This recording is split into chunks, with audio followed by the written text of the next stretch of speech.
Beijinho dobrado. A flor beijinho, também conhecida popularmente como Maria Sem Vergonha, é uma planta nativa do leste da África, trazida para o Brasil por escravos de uma região próxima da Quênia, Tanzânia e Moçambique, no qual adaptou muito bem ao clima tropical do nosso país, que rapidamente se espalhou invadindo as matas e reservas florestais, cobrindo mudas de espécies nativas, impossibilitando seu desenvolvimento, tornando-se uma daninha. Em razão disso, muitas cidades brasileiras proibiram o cultivo desta flor africana. Porém, é uma planta ornamental cultivada amplamente no mundo todo, principalmente para decoração e paisagismo, utilizados em vasos, bacias, jardineiras, canteiros e bordaduras de jardim, disponibilizando uma grande variedade de cores como brancas, rosas, roxas, laranjas, vermelhas e bicolores, dando um efeito visual muito atraente. Seu nome científico é Impatiens, conhecida popularmente aqui no Brasil como flor beijinho, Maria Sem Vergonha ou beijo turco. É uma planta herbácea, da família Balsaminaceae, muito ramificada, que pode atingir até 50 centímetros de altura.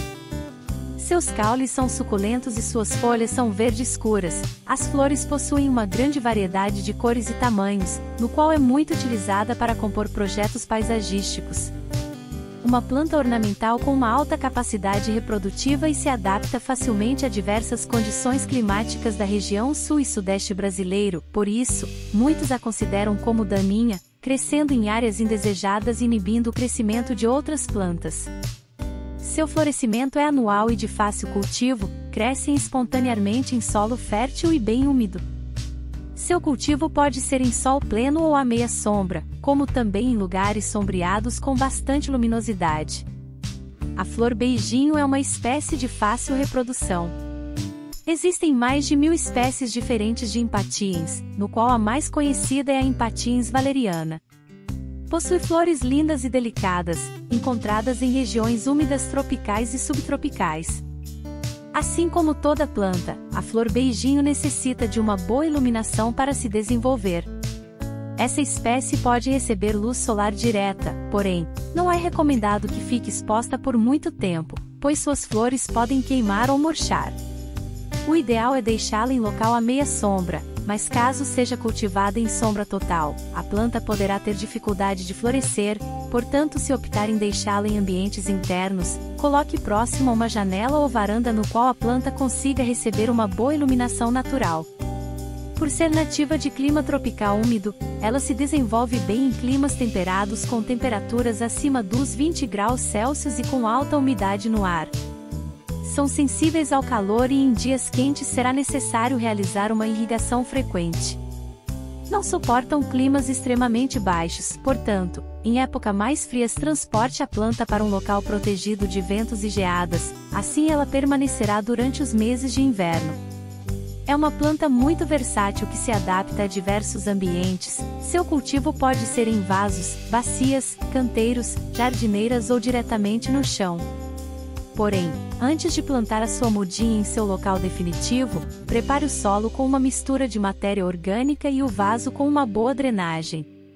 Elas se desenvolvem em solos úmidos, principalmente no verão e dias quentes, pois elas murcham em solo seco e podem apodrecer suas raízes com o substrato encharcados, além de motivar a doença do míldio ou doenças fúngicas. Portanto, ao realizar o plantio, certifique-se de que o solo seja rico em matéria orgânica com uma boa drenagem no vaso, para que a planta cresça e se desenvolva sempre saudável. A planta beijinho é uma planta muito simples, de fácil cultivo que não exige cuidados especiais, mas se você optar em acelerar a sua floração, poderá aplicar uma adubação rica em fósforo ou adubos orgânicos como esterco de gado ou galinha curtido, bocaxi e humus de minhoca, são ótimos para fortalecer e acelerar o desenvolvimento da planta. Se preferir, poderá aplicar fertilizantes químicos diluídos em água a cada 2 semanas, durante a estação da primavera e do verão. Porém, a utilização de fertilizante em excesso poderá impulsionar o surgimento de ramos compridos. Se isso ocorrer, corte-os com uma tesoura aparando para estimular novas brotações e melhorar a aparência da planta, deixando-o mais uniforme. Ao realizar o plantio, dê preferência ao substrato à base de turfa de boa qualidade, pois garantirá a retenção de água por mais tempo do que as terras pobres. A drenagem apropriada é fundamental para plantas em vasos, portanto utilize uma mistura de terra com perlita para aumentar a drenagem, evitando o acúmulo de água em suas raízes. Durante os dias quentes e secos, a planta precisará ser regada com mais frequência. Se notar que a superfície do solo está seca, molhe-os para que não murchem e morram. Para um bom desenvolvimento, faça a irrigação sempre na base do solo para que as folhas e flores permaneçam secas. A floração pode durar o ano todo em regiões de clima quente, mas geralmente em épocas de inverno, a floração ocorre antes do verão. Apesar da planta se dar bem em ambientes internos, pode ocorrer da planta não estar florindo, a causa é exatamente o local onde ela está sendo cultivada. Experimente posicionar a planta em uma área que receba uma iluminação natural, isso irá encorajar o seu florescimento. Outro motivo que poderá inibir o florescimento é a desidratação. A falta de água pode fazer com que a planta murche, portanto, lembre-se de sempre manter a umidade no solo. Ao plantar suas mudas, evite colocá-las próximas umas das outras, pois isso impossibilita o seu desenvolvimento, pois elas necessitam de espaço para crescer. São plantas que podem ser infectadas pelo míldio, uma doença causada por um grupo de patógenos chamado Homicetus, ou micota, no qual existem vários gêneros que causam o míldio. Esses hospedeiros atacam principalmente as folhas das plantas, mas podem infectar os ramos e as flores. O sintoma da doença é o aparecimento de manchas de coloração verde claro ou amarela na parte de cima da folha, que depois necrosam e ficam secas e quebradiças. Outras doenças como fungos e podridões são comuns aparecerem na flor beijinho, provocados por condições úmidas onde as plantas estão muito próximas umas das outras.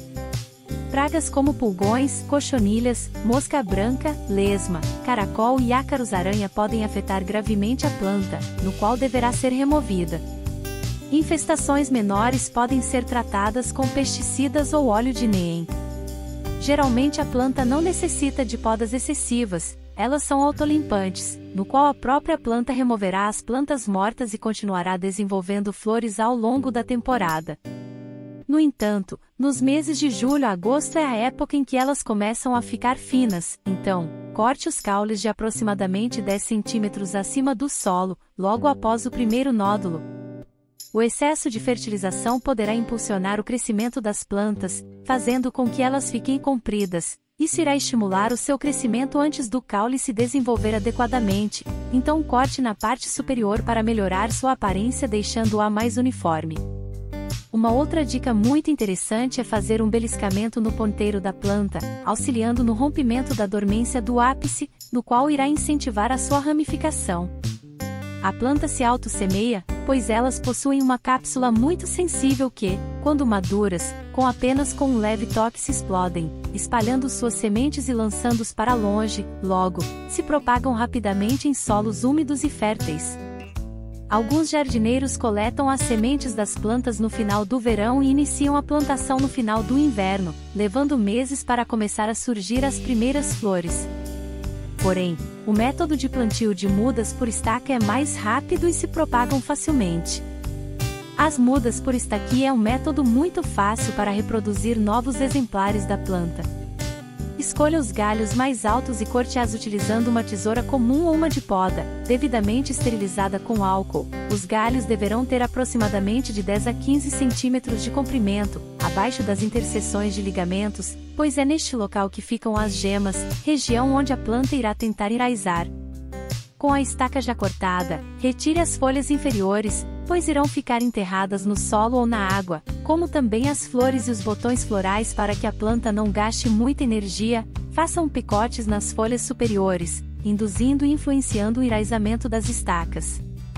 Deixe em um recipiente com água aproximadamente de 20 a 25 dias irá surgir raízes, então plante-a em vasos com substrato ricos em matéria orgânica e mantenha sempre úmido.